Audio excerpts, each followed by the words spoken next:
Hi, welcome to HardReset.Info. Now I can show you how to change Ambient Occlusion on Warhammer Speed Freaks game.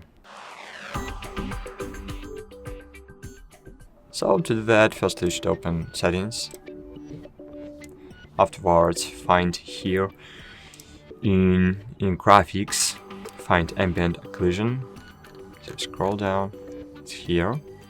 And as you can see, Ambient Occlusion it darkens areas that are occluded from sunlight, minor impact or performance. So, it adds subtle shadows where surfaces meet. So it's enhancing depth perception. So if you want, you can enable it or disable. So I wanna play with it. So if you don't, so you can click disable, and that's it. Afterwards, of course, don't forget to click on the space button to save changes. That's it. Thanks for watching and bye. See you.